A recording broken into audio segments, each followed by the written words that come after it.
गुरु प्यारी साध संगत जी, राधा स्वामी जी।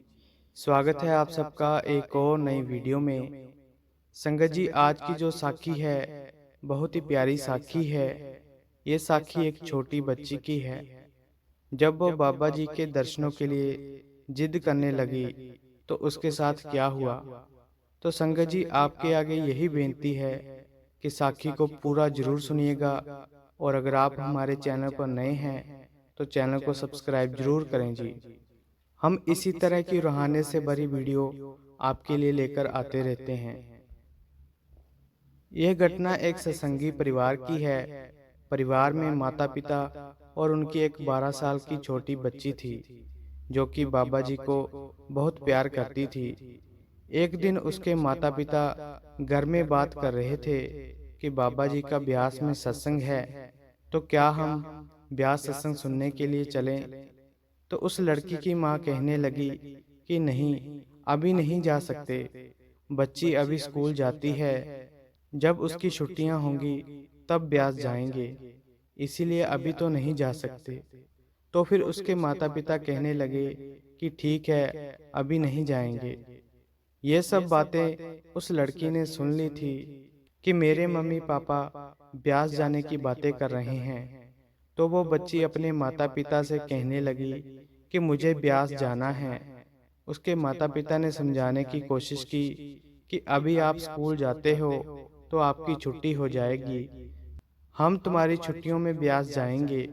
तो बच्ची बहुत ही जिद करने लगी कि नहीं, मुझे ब्यास जाना ही जाना है और बाबा जी के दर्शन करने हैं। 2 दिन की तो बात है।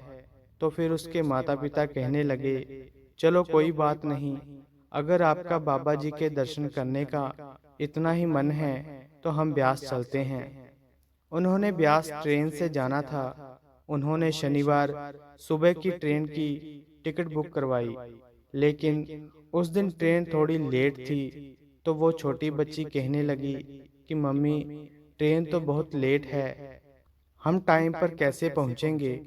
तो उसकी माँ कहने लगी, बेटा कोई बात नहीं, अगर वो मालिक हमें घर से लेकर आया है तो आगे भी मालिक अच्छा ही करेगा, आप फिक्र मत करो। अगर हमारी किस्मत में होंगे तो बाबा जी दर्शन जरूर देंगे। लेकिन वो बच्ची मानने को तैयार ही नहीं थी और वो रोना शुरू हो गई। अब ट्रेन में और भी संगत बैठी हुई थी, वो भी ब्यास जा रहे थे। तो उस बच्ची को रोता देखकर लोग पूछने लगे कि आपकी बच्ची इतना क्यों रो रही है। तो उसके माता पिता कहने लगे कि हम ब्यास जा रहे हैं और अब सत्संग का टाइम भी निकल गया है, इसीलिए ये जिद कर रही है कि मुझे प्रसाद भी लेना था और बाबा जी के दर्शन भी करने थे। तो वो लोग भी उस बच्ची को समझाने लगे कि बेटा कोई बात नहीं, हम भी ब्यास जा रहे हैं, आप जिद मत करो, आपको बाबा जी के दर्शन जरूर होंगे। फिर जब वो ट्रेन ब्यास स्टेशन पर पहुंची तब सत्संग के समाप्ति का टाइम हो गया था। अब स्टेशन से डेरे जाते हुए भी थोड़ा टाइम लगता है। फिर वो डेरे में पहुंचे और जब पंडाल के पास पहुंच गए तो संगत प्रसाद लेकर बाहर निकल रही थी। तो जब उस बच्ची ने देखा कि सब कुछ हो गया है, संगत बाहर निकल रही है, तो वो फिर अपनी माँ से जिद करने लगी कि माँ मुझे अंदर जाना है, बाबा जी अभी अंदर ही हैं और वो गाड़ी में दर्शन दे रहे हैं, मुझे अंदर जाना ही जाना है। तो वो सेवादारों से भी यही बात कहने लगी। तो सेवादारों ने उसे समझाया कि बेटा, अब आप ऐसे अंदर नहीं जा सकते, कोई बात नहीं, आप कल बाबा जी के दर्शन कर लेना। फिर वो बच्ची बहुत उदास हो गई और रोते रोते बाहर चली गई। तभी वहां एक बीबी आई, उसके साथ उसके 2 बच्चे थे। तो जब उसने उस बच्ची को रोते हुए देखा तो वो उसकी माँ से पूछने लगी कि ये क्यों रो रही है। तो उन्होंने बताया कि ये बाबा जी के दर्शन करने की जिद कर रही है, लेकिन हम थोड़ा लेट हो गए थे तो अब अंदर नहीं जा सके और ना ही दर्शन हुए हैं और ना ही प्रसाद मिला। तो वो बीबी कहने लगी कि बेटा कोई बात नहीं, कल बाबा जी का सत्संग है, आपको बाबा जी के कल दर्शन हो जाएंगे। लेकिन वो बच्ची कहाँ समझे। फिर वो बीबी कहने लगी कि हमें जो प्रसाद मिला है उसमें से आप एक पैकेट रख लो। बच्ची ने कहा कि मुझे आपका प्रसाद नहीं चाहिए, जो लाइन में लगकर प्रसाद मिलता है वही चाहिए।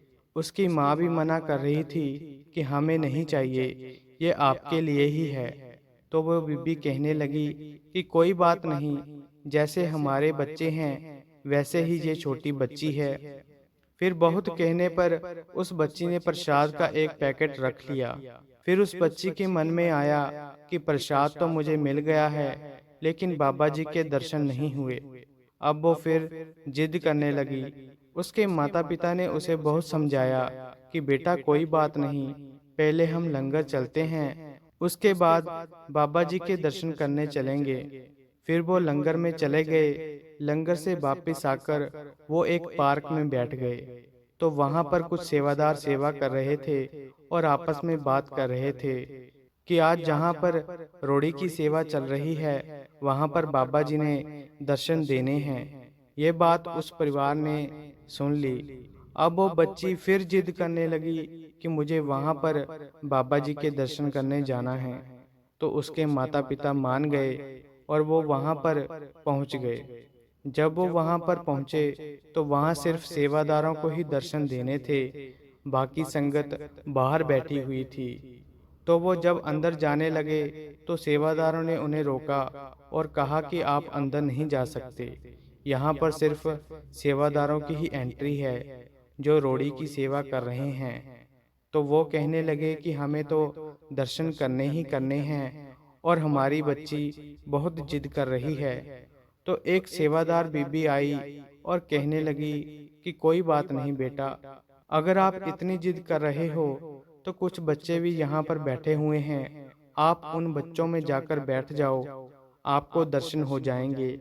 लेकिन आपके माता पिता को अंदर एंट्री नहीं मिलेगी, आप बाहर ही दर्शन कर लेना। तो वो मान गए कि ठीक है, आप इस बच्ची को बिठा दो। अब बच्ची का मन बहुत खुश था कि मुझे बाबा जी के दर्शन हो जाएंगे। फिर थोड़ी देर बाद बाबा जी आते हैं, गाड़ी से निकलकर हाथ जोड़कर सेवादारों की तरफ आए। जब बाबा जी बच्चों की तरफ आए तो वो लड़की सबसे आगे बैठी थी। तो उस बच्ची ने जोर से बाबा जी को राधा स्वामी बुलाई। तो बाबा जी का उस बच्ची की तरफ ध्यान चला गया। फिर बाबा जी ने भी मुस्कुराते हुए उस बच्ची को राधा स्वामी बुलाई। जैसे ही उस बच्ची को राधा स्वामी कहा तो बच्ची बहुत ही खुश हुई और वो रोना शुरू हो गई। बाबा जी के जाने के बाद वो सेवादार बीबी उसके पास आई और उसे गले लगा लिया और कहने लगी कि आप क्यों रो रहे हो। तो वो बच्ची कहने लगी कि आज हमारी ट्रेन लेट हो गई थी और मैंने सोचा था कि बाबा जी के दर्शन भी नहीं होंगे और प्रसाद भी नहीं मिलेगा, लेकिन मुझे प्रसाद भी मिल गया और बाबा जी के नज़दीक से दर्शन भी हो गए हैं। तो वो बीबी कहने लगी कि बेटा ये आपका प्यार और विश्वास है, अगर दिल से किसी भी चीज़ को चाहो तो वो जरूर मिलती है। आपने सच्चे दिल से अरदास की थी तो आपको इतने पास से दर्शन हुए हैं। फिर वो परिवार अगले दिन सत्संग सुनकर खुशी खुशी अपने घर वापस चला गया। तो संगत जी, इस साखी से हमें यही पता चलता है कि वो मालिक तो हमेशा हमारे अंग संग रहता है और वो हमारे दिलों की जानता है। बस हमारी पुकार सच्ची होनी चाहिए, अंदर से तड़प सच्ची होनी चाहिए। अगर हम सच्चे दिल से अरदास करते हैं तो वो हमारी जरूर सुनता है। तो संगत जी, अगर आपको ये साखी अच्छी लगी तो लाइक शेयर और कमेंट करें और चैनल को भी सब्सक्राइब जरूर करें जी। राधा स्वामी जी।